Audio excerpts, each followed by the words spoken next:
यादवों की कुली तो 17 है। 17 प्रकार का यादव है अपने भारत देश में।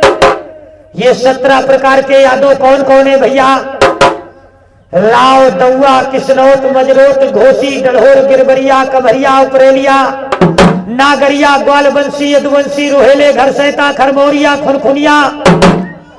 कुली तो 17 है, लेकिन गोत्र सभी यादवों का अत्रि है साहब। याद रखना, तुम्हारा जो गोत्र है वो अत्रि गोत्र है। यादवों का जो वंश है वो चंद्र वंश है। यादवों का जो कुल है वो यद कुल है। यादवों के पिता अत्रि ऋषि और माता अनुसुईया थी। यादवों के जो कुल देवता थे ये मैकासुर और जखैया बाबा पूजे जाते रहे। यादवों की जो कुल देवी थी वो विंध्यवासिनी मैया विंध्याचल वाली थी। यादवों का जो झंडा था वो केसरिया रंग का झंडा था। यादवों का जो वस्त्र था वो मोर मुकुट था। यादवों का जो वेद है वो यजुर्वेद है। यजुर्वेद के अलावा यादवों को दूसरे वेद की पूजा नहीं करनी चाहिए। यादवों का जो ग्रंथ है वो गीता ग्रंथ है।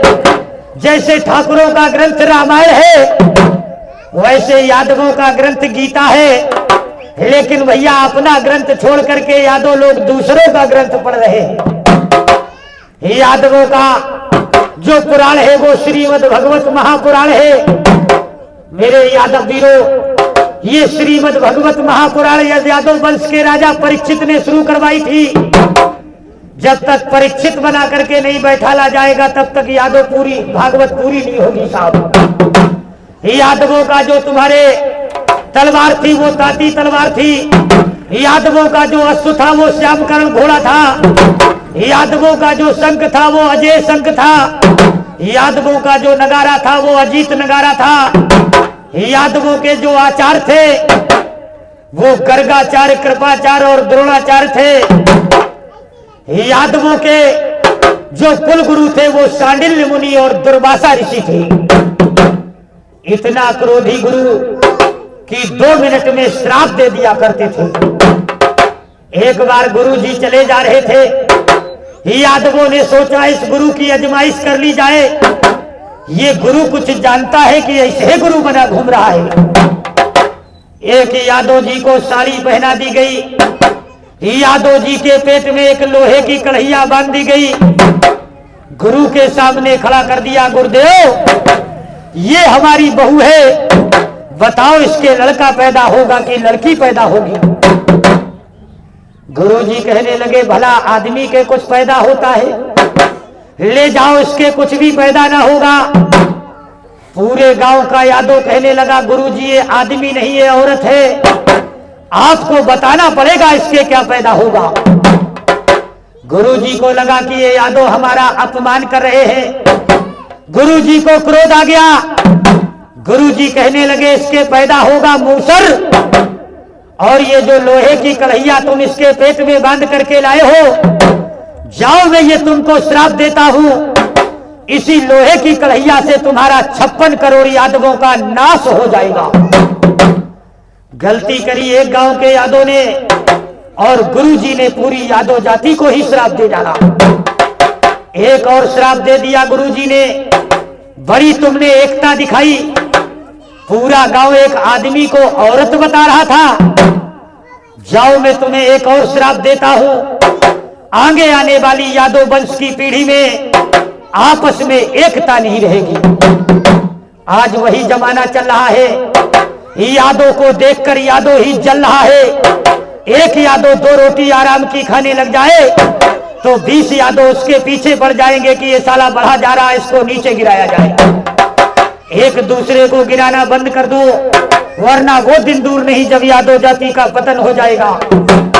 यादव भयभीत हो गए कि इस कढ़ैया से हमारा नाश होना है, क्यों ना इस कढ़ैया को ही नष्ट कर दिया जाए, तो ना रहेगा बांस और ना बजेगी बांसुरी। यादव लोगों ने यमुना नदी के किनारे मोटा सा पत्थर रखकर उस कढ़ैया को घिसना शुरू कर दिया। घिसते घिसते सारी कढ़ैया घिस गई, एक अंगुल लोहा बचा। यादव सोचने लगे इतना सा टुकड़ा क्या यादवों का नाश करेगा। यादव लोगों ने उस टुकड़े को यमुना नदी में फेंक दिया। उस टुकड़े को एक मछली निकल गई। मछुआरे ने मछली को पकड़कर जरा नाम के बहलिए को जा बेचा। मेरे यादव वीरों, बहलिए ने उस कढ़ैया वाले तीर का बड़ा पैना लोहा था, उसका मछली को काटा तो वही लोहा निकल आया, उसका तीर बना करके रख लिया। कढ़ैया के कड़ यमुना गंगा के इस तरफ उस तरफ फतेरे रमसल पतावर के पौधों के रूप में जमे थे, जिनके युद्ध में काट काट करके भैया तीरों वाली लकड़ियां बनाई गई। श्राप के कारण यादव लोगों में आपस में हिंसा बढ़ने लगी। यदुवंशियों के संहार के 3 कारण थे। पहला कारण, गंधारी ने कन्हैया को श्राप दिया था, कन्हैया तू अगर 5 पांडवों का साथ न देता तो मेरे 100 कौरव पुत्रों का नाश ना होता। जैसे तूने मेरे कौरवों की नाश कराई है, ये गंधारी तुझे श्राप देती है, जा कन्हैया तेरे यादव वंश का भी नाश हो जाएगा। दूसरा कारण, बड़े हुए बाहुबल के कारण यादव अहंकारी हो गए थे। जैसे बहुत से अहंकारी तुम्हारे गांव के यहाँ भगवान कन्हैया का वंश सुनने नहीं आए। भगवान का भोजन है अहंकार। जिसने जिसने अहंकार किया भगवान ने उसका आहार कर दिया। तीसरा कारण, दुर्वासा ऋषि का श्राप हो गया। तीनों ही कारणों से भगवान भैया 56 करोड़ यादवों में आपस में हिंसा बढ़ने लगी। यादव को देखते ही यादव मारने लगा। मानसरोवर के मैदान में एक दूसरे को मार मार कर 56 करोड़ यदुवंशियों का नरसंहार हो गया। भैया जब 56 करोड़ यादव मारा गया तो दूसरी जाति के लोग कहते हैं कि जब 56 करोड़ यादव मर गए थे तो फिर ये यादव पैदा कहां से हो गए। बड़े मूर्ख है ऐसा कहने वाले। भैया उनको इतनी तमीज नहीं है कि जो 56 करोड़ यादव मरे थे, उन 56 करोड़ यादवों की 11 करोड़ गर्भवती स्त्रियां शेष बच गई थी साहब। तुम्हारे 56 करोड़ यादवों की 11 करोड़ गर्भवती स्त्रियां बची थी। ये बात ब्रह्म पुराण, हरवंश पुराण, विष्णु पुराण में दर्ज है। ये बात श्रीमद् भगवत महापुराण में भी दर्ज है। मेरे यादव वीरों, जिस समय पर ये स्त्रियां इधर यादवों का आपस में लड़ लड़ के संहार हो गया, द्वारिकापुरी जलमग्न हो गई।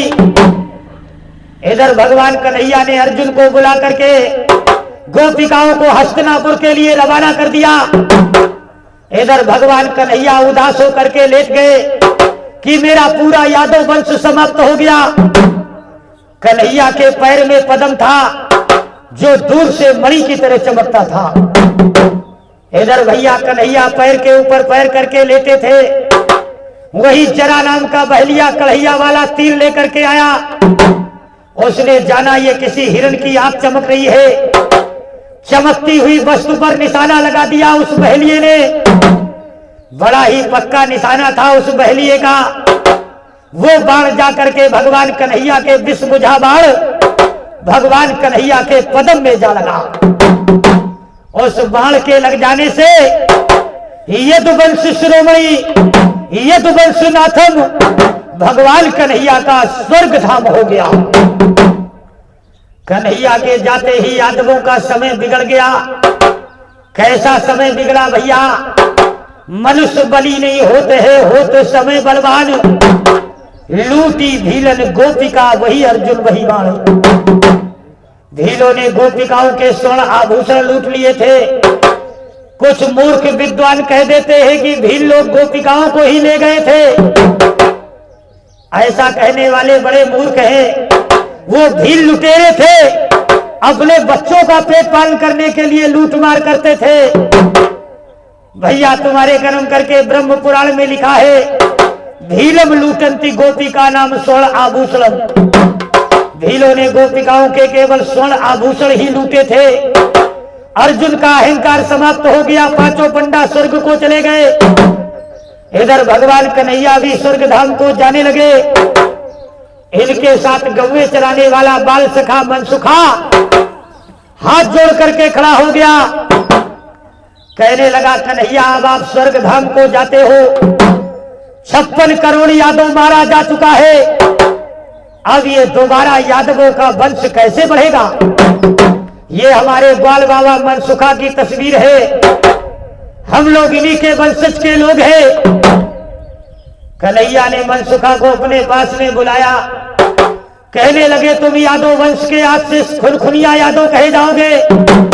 ग्वाल बाबा खुनखुनिया, मैं तुमको वरदान देता हूं, जो 56 करोड़ यादवों की 11 करोड़ गर्भवती स्त्रियां बची है, उनके परिवारों में जाकर तुम मेरी वंश कथा को सुनाओगे। जिस परिवार में खुनखुनिया लोगों की वंश कथा सुनी जाएगी, खुनखुनिया लोगों के मुखार बिंदु से मेरी वंश कथा सुनी जाएगी, उन यादवों का वंश परिवार बढ़ेगा। उस परिवार में जो यादव इस वंश कथा को सुनेगा, उसके परिवार में पुत्र की प्राप्ति होगी। जो यादव इस वंश कथा को सुनेगा, उस परिवार में कोई जवान अकाल मृत्यु नहीं होगी। ऐसा वरदान भगवान कन्हैया ने हमारे खुनखुनिया बाबा को दिया था। खुनखुनिया बाबा कहने लगे कन्हैया ठीक है, हम गांव गांव जाकर यादवों की वंश कथा सुनाएंगे, तुम्हारा वंश सुनाकर यादवों का वंश जगाएंगे। लेकिन